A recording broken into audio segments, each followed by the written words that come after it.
আজ অনেক শরীর খারাপ নিয়েও যেতে হচ্ছে আমাকে বর্ধমান। শরীর খারাপ বলতে কি, আগের ব্লগে দেখেছো তোমরা ধানগুলো যে ধুলোগুলো আছে সেগুলো আমার নাকের মধ্যে ঢুকে গেছিল, সারা রাত্রে আমি ঘুমাতে পারিনি। তো বন্ধুরা ভাবে যে ঘুরতে যাবো, কিন্তু আমার একটাও ভালো ড্রেস নেই, সবসময় এগুলোই পরে থাকি। দেখি কিছু একটা নিই, নিজের জন্য সেরকম কিছু নেওয়াই হয় না। আমি যাই বর্ধমান, এখন তো 12টা 40 বাজছে।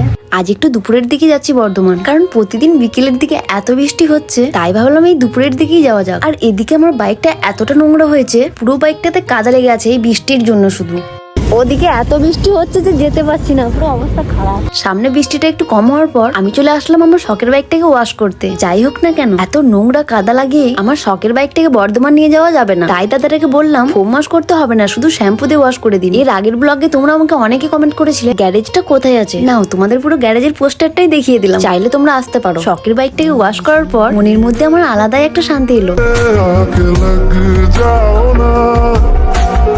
পছন্দের বাইক যদি অপরিষ্কার থাকে তাহলে কার ভালো লাগে বলতো? আর পছন্দের বাইক অপরিষ্কার থাকলে কতটা খারাপ লাগে সেটা একমাত্র একটা বাইক লাভারই বুঝে।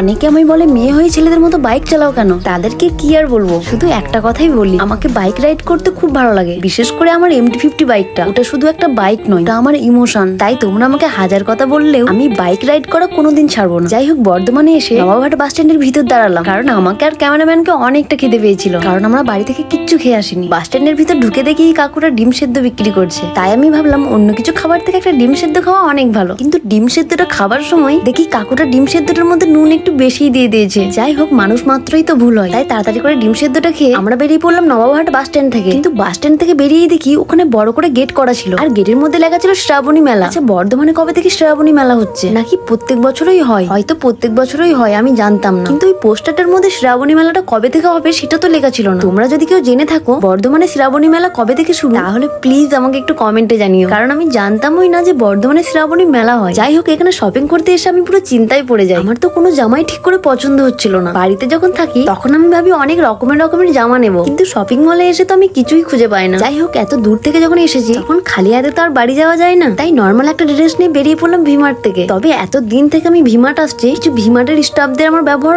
অনেকটা ভালো লেগেছে। এর আগে গেটের সামনে যে সিকিউরিটিটা থাকতো, ওনার ব্যবহার, ওনার অ্যাটিটিউড দেখলে মনে হতো উনিই মনে হয় ভিমার্টের অনার। যাই হোক, আমি কাউকে ছোট করতে চাই না, তবে একটা কথা বলতে চাই, কাস্টমারদের সঙ্গে ভালো ব্যবহার করাটাই হলো আপনাদের কর্তব্য। তাই আপনারা যদি ভালো ব্যবহার করেন তাহলে ভিমার্টের নাম কোনোদিন খারাপ হবে না। যাই হোক, বাড়ি যাওয়ার পথে দেখি প্রচুর বৃষ্টি নেমে যায়, তাই আমরা ওখানেই দাঁড়িয়ে পড়ি। কিন্তু হঠাৎ করেই দেখি একটা ভাই ছাতা নিয়ে রোডের ওপার থেকে এপারে আসে আমার জন্য, আর এসে আমায় বলে চলো আমার দোকানে গিয়ে বসবে। যদি আমি প্রথম অনেক না করছিলাম, কিন্তু ভাইটা অনেকটা রিকোয়েস্ট করছিল, তাই ভাবলাম না, ভাইটা যখন এতবার করে বলছে তখন দোকানে গিয়েই বসি। আমার তো একটা কথা ভেবেই অনেকটা ভালো লাগছিল, তোমরা আমায় কতটা ভালোবাসো। আমি তো দোকানের ভিতর গিয়ে ভাইয়ের সঙ্গে কিছুক্ষণ গল্প করছিলাম, কিন্তু ভাইটা অনেকটা লজ্জা পাচ্ছিল। এদিকে বাইরে প্রচুর বৃষ্টি হচ্ছিল, যদি বাইরে ওখানে দাঁড়িয়ে থাকতাম তাহলে এতক্ষণে আমরা পুরোটা ভিজেই যেতাম। তোমাকে অনেকটা ধন্যবাদ ভাই, তোমার মনটা অনেক বড়, তোমার এই সাহায্য কোনো দিন ভুলবো না। যদি তুমি আমার এই ব্লগটা দেখে থাকো তাহলে তোমাকে শুধু একটা কথাই বলতে চাই, তোমার যদি কোনোদিন কোনো রকম সাহায্য লাগে তাহলে প্লিজ আমাকে শুধু একটা মেসেজ করো, আমি অনেকটা চেষ্টা করবো তোমায় হেল্প করার। আর সবশেষে একটা কথাই বলবো, সারা জীবন মানুষকে সাহায্য করতে থাকো, দেখবে সেটার থেকে শান্তি আর কিছুতে নেই। আমিও অনেকটা চেষ্টা করি সবার পাশে থাকার, কিন্তু এখন খুব বেশি সাহায্য করতে পারি না। যে মানুষগুলোকে তুমি তোমার বিপদে পাশে পাবে সেই মানুষগুলোই তোমার আসল বন্ধু। আর কিছু কিছু মানুষ থাকে যারা তোমার খারাপ সময় দেখলেই পালিয়ে যায়, আর আমার মনে হয় সেই মানুষগুলোর কাছ থেকে যতটা সম্ভব দূরত্ব বজায় রাখাটাই ভালো। যাই হোক, আমি একটু বেশি ডায়লগ মেরে দিলাম। এদিকে বর্ধমান থেকে বাড়ি ফেরার সময় দেখি আমার বাইকের অবস্থা অনেক খারাপ, আর সঙ্গে আমার জামা কাপড়েরও অবস্থা অনেক খারাপ হয়ে গেছে। মাকে যদি এই জামা প্যান্ট গুলো দেখায়, মা তো আমাকে শুধু একটা কথাই বলবে, কেন